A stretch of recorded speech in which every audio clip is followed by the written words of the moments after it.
மூலம் இறைவன் பெயரும் உருவமும் எப்படி மனதில் நிலை நிறுத்த வேண்டும் என்பதை இதன் மூலம் நமக்கு நினைவுபடுத்துகின்றார். முன்னோர்கள் காம ஆசைகளிலிருந்து விடுபட வேண்டும் என்று சொல்கின்றார்கள். விஞ்ஞான காலத்தில் காம ஆசைக்குத்தான் முக்கியத்துவம் தருகிறார்கள். இதில் எது சரியானது என்று எப்படி தெரிந்து கொள்வது?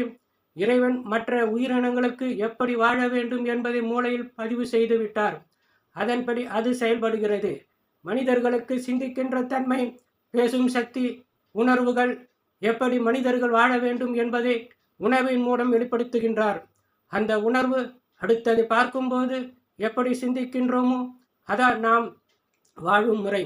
இதிலிருந்து தான் நாம் தெரிந்து கொள்ள வேண்டும்.